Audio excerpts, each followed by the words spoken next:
Hello friend, मी श्रद्धा. Story book teller या चॅनलमध्ये तुमचं पुन्हा एकदा स्वागत करते.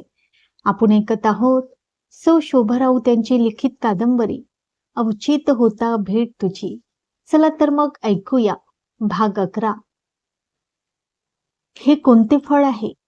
रानटी फळ आहे, पण विषारी नाही. खा तुम्ही. आम्ही यापूर्वी बऱ्याच वेळा असली फळे खाल्ली आहे. प्रथम थोडे तुरट लागेल, पण नंतर त्याची खरी चव समजेल. शक्तिसिंहाने नुकतीच झाडावरून काढलेले फळ दगडाने फोडले होते. तो खाऊ लागला. नुपूर त्याच्याकडे पाहत होती. पोटात भूक तर लागली होती, तरी तिची हिंमत होत नव्हती फळ खाण्याची. शक्तिसिंह खात होता. शेवटी तिने मनाची तयारी केली आणि तिने पहिला घास खाल्ला. संपूर्ण तोंड तुरट झाले. किती घाणेरडी चव आहे. पहिला घास तसाच लागतो. पुन्हा खा. पोटात काहीतरी पाहिजे, लक्षात घ्या. अजून किती वेळ जाणार आहे कोणास ठाऊक. नुपूरने पुन्हा घास खाल्ला. यावेळी तुरटपणा जाणवला नाही. ती खाऊ लागली. शक्तिसिंह म्हणाला, ते खरेच होते. पोटातली आग तर विझवायलाच पाहिजे होती. त्याशिवाय चालणेही कष्टप्रद होत होते. थोडे खाल्ल्यावर नुपूरला बरे वाटले.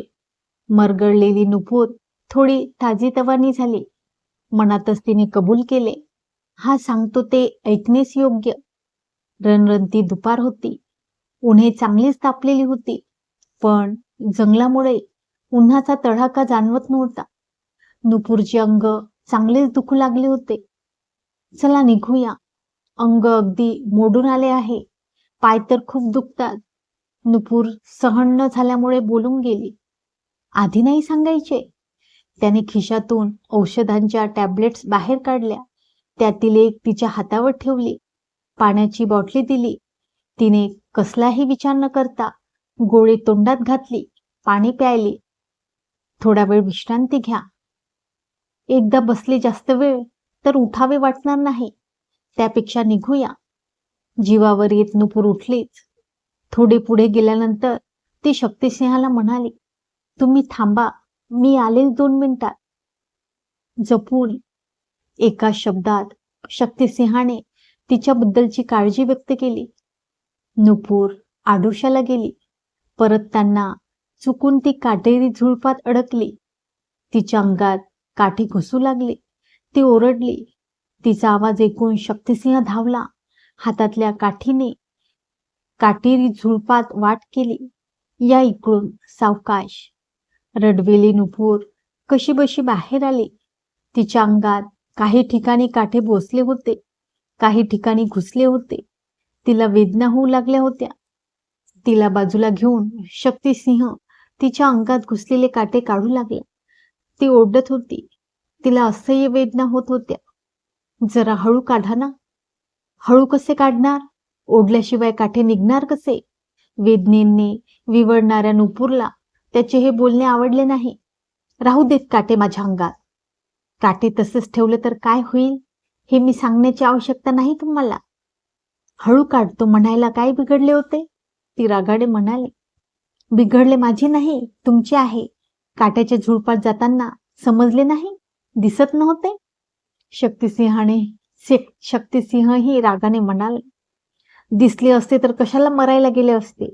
नुपूरला रडे आवरेना. ती रडत म्हणाली, गेलात ना, मग आता सहन करा. मला सहन होत नाही. बरं बाबा, हळू काढतो. मग तर झाले. शक्तिसिंह पुन्हा काठी काढू लागले. काढता काढता म्हणाला, तुम्हाला एवढा राग नको होता यायला, आणि तुम्हाला आला तो ठीक होता. Sorry, I am sorry. दोघांनी एकमेकांना सॉरी म्हटले आणि दोघांच्याही ओठावर हसू आले. अजून नाही ना कुठे टोचत? नाही. नक्की? होय हो. मिनिटभरासाठी आपल्या दोघांच्या रागाचा फुगा एकदम फुटला. शक्तिसिंह हसत म्हणाला, मला माझ्या वेदना सहन होत नव्हत्या ना म्हणून, आणि तुमच्या वेदना मला सहन होत नव्हत्या.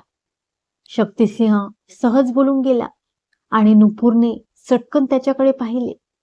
तो समोर बघून चालत होता. त्याला नुपूर एकटक आपल्याकडे पाहते हेही माहीत नव्हते.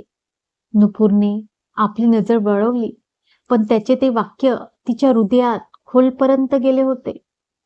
थोडे पुढे गेल्यानंतर शक्तिसिंहाला त्याच्या आवडत्या फळाचे झाड दिसले. तो खुश झाला.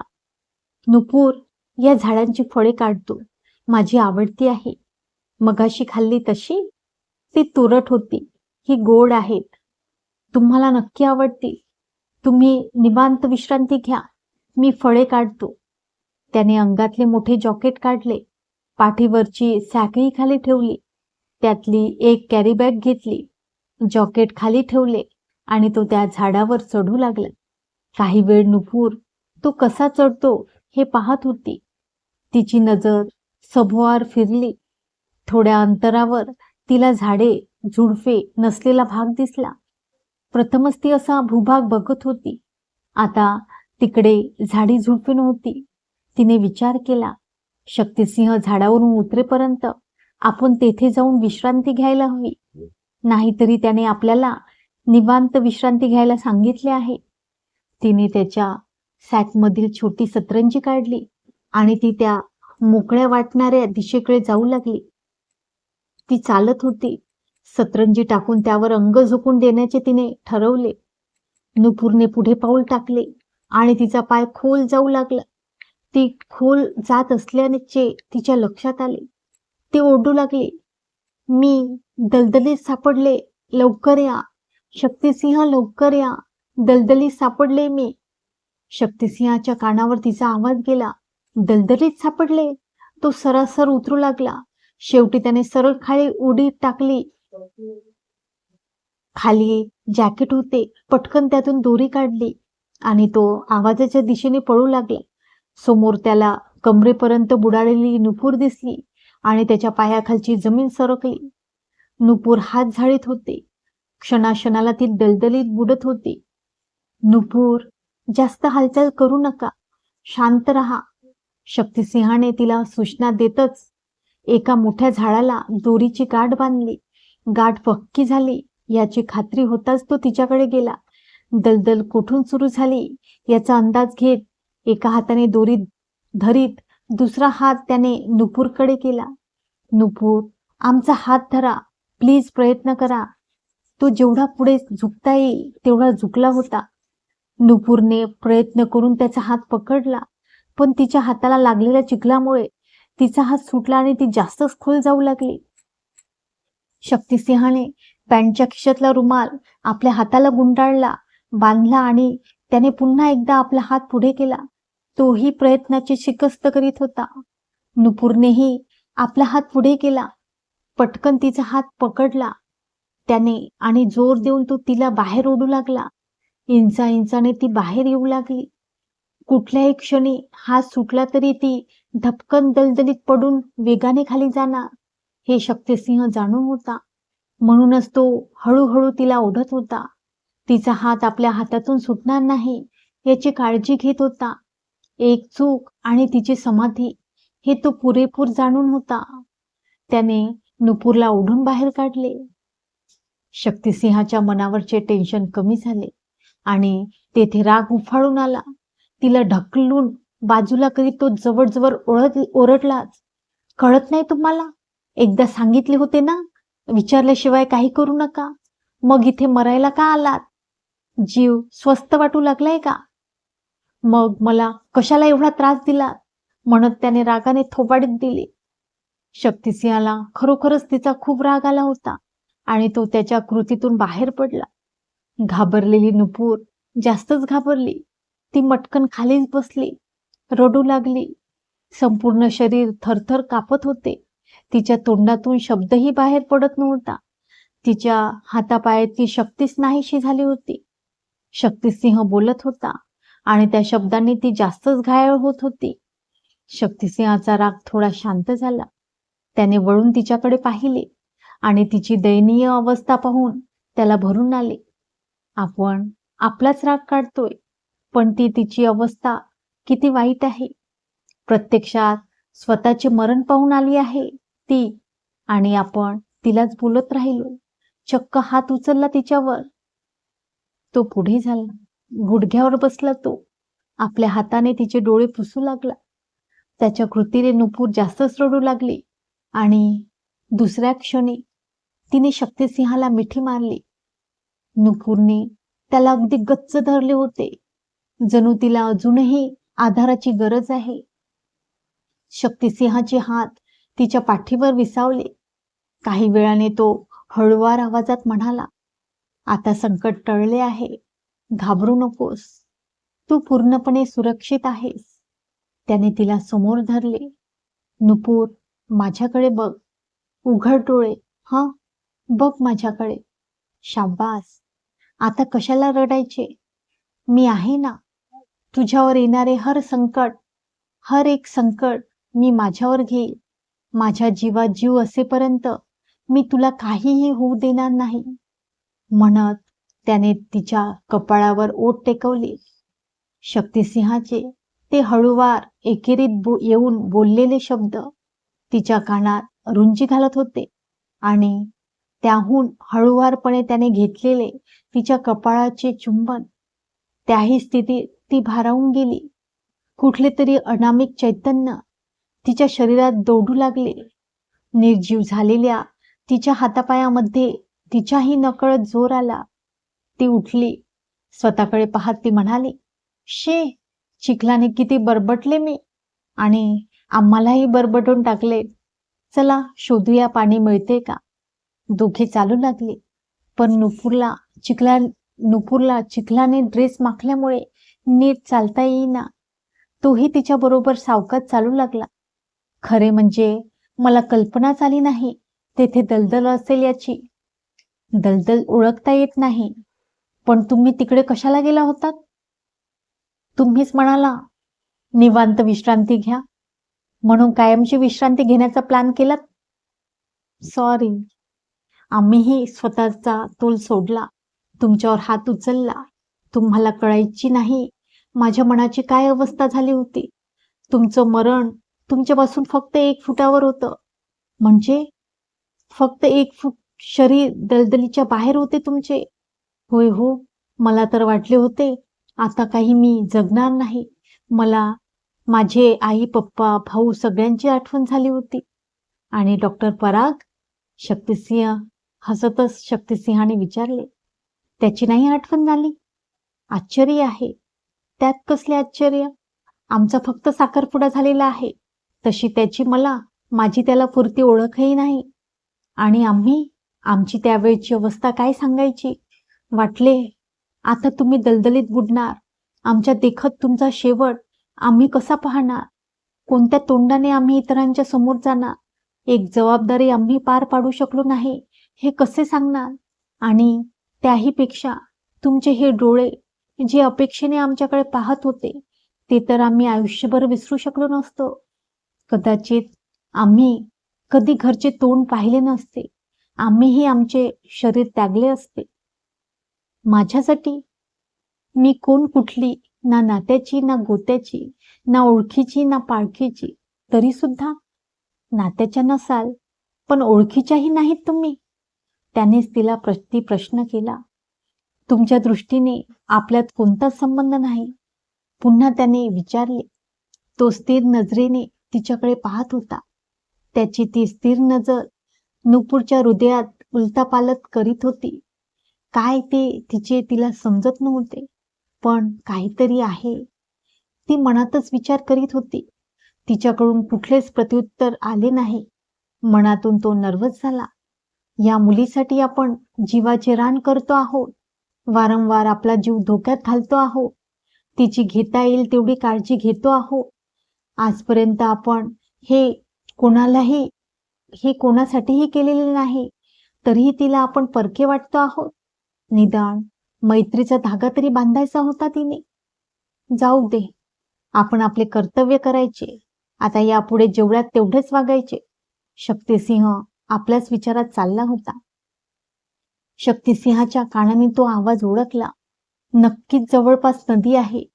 त्याला आनंद झाला. अर्धा पाऊण तास झाला आपण तिच्याशी न बोलता चाललो आहोत. तीही गप्प आहे. कसला विचार करीत असेल. तिला आंघोळीची गरज आहे. बरे झाले नदी जवळ आहे. नदीच्या जवळ आपण आहोत. तुम्ही स्वच्छ आंघोळ करून घ्या. नदी? कुठे आहे नदी? मला कशी दिसत नाही? आम्हालाही अजून दिसलेली नाही. आमच्या कानांनी नदीचा आवाज ऐकला आहे. तो पुढे चालू लागला. 15 मिनिटांनंतर समोर नदी दिसली. नुपूरला त्याच्या कानाचे मोठे कौतुक वाटले. न राहून ती म्हणाली, तुमचे कान भारी तीक्ष्ण आहेत. दूरवरचे आवाज ओळखण्यात जवळचेही आवाज ओळखू शकतात ते. दोघेही नदीच्या काठी आले. नदी खळाळत वाहत होती. नदीत जास्त आत जाऊ नका. प्रवाह जोराचा आहे. पोहता येत असले तरी दमछाक होईल. नाही जाणार. नुपूर नदीच्या पाण्यात गेली. तिचे कपडे चिखल वाळत आल्याने ताठ झाले होते. वास्तविक तिचीच तिला घाण वाटत होती आणि आपण ह्या कपड्यानिशी शक्तिसिंहाला मिठी मारली. त्याचेही कपडे घाण केले. पण तो एका शब्दानेही काही बोलला नाही. मगापासून बघतोय आपण आपल्याशीच काहीच बोललेला नाही तो. त्याला मगाशी आपण बोललो ते चुकलेच. त्याचाच त्याला राग आलेला दिसतो. त्याचाच विचार करीत ती पाण्यात गेली होती. कपडे स्वच्छ करायला तिला बराच वेळ लागला. तिने स्वच्छ आंघोळ केली. काठावर आली तेव्हा तिच्या कपड्यांमधून पाणी निथळत होते. तिच्याकडे आता दुसरे कपडेच नव्हते. हेच कपडे अंगावर वाळवण्याखेरीज दुसरा मार्ग नव्हता. शक्तिसिंहानेही आपले कपडे स्वच्छ केले. त्याच्याकडेही एका टॉवेल व्यतिरिक्त दुसरे कपडे नव्हते. त्याचे जॉकेट मात्र त्याने व्यवस्थित सांभाळले होते. दोघेही कपडे सुकवीत बाजूला बसले. त्याने आपला टॉवेल तिला दिला. मगाशी तुमची आवडती फळे काढलीत, ती कुठे आहे? तुमचा ओरडण्याचा आवाज ऐकला आणि फळे दिली टाकून आणि तुमच्याकडे धावत आलो. भुकीची जाणीव झालेली दिसते. थोडी. जॉकेटमध्ये बघा, काहीतरी नक्की सापडेल. मी बघू? द्या ते जॉकेट इकडे, मी बघतो. नुपूरने आपल्याजवळ असलेले त्याचे जॉकेट उचलून त्याला दिले. त्याने एक एक झीप उघडत बंद करीत खिसे पाहण्यास सुरुवात केली. एक झीप उघडताच त्याच्या चेहऱ्यावर आनंद पसरला. आमच्या माधूला धन्यवाद द्यायला पाहिजे. का बरे? यासाठी म्हणत त्याने फरसाणचे पाकिट बाहेर काढले.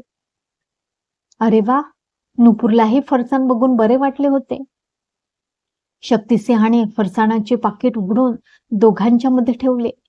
खाण्यापूर्वी नुपूरने आपला हात त्याच्यापुढे केला आणि ती म्हणाली, माझे मित्र व्हायला तुम्हाला आवडेल?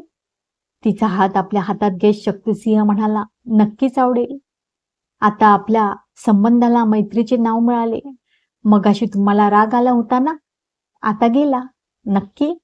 तिचा हात दाबत तो म्हणाला, अगदी नक्की. चला तर मग लंचला सुरुवात करूया. दोघे जण फरसाण खाऊ लागले. दोघांच्या गप्पा सुरू झाल्या. शक्तिसिंहाचा राग खरोखरी भुरकन उडून गेला होता. माझ्या नजरेत तुम्ही माझे नुसते मित्र नाही, देव आहात. काहीतरीच. खरंच सांगते, देव एकदाच जन्म देतो, पण तुम्ही कालपासून कित्येक वेळा मला पुनर्जन्म दिला आहे. आम्ही साधारण व्यक्ती आहोत. कृपा करून देवाची उपाधी जोडू नका. आम्हाला ते आवडणार नाही.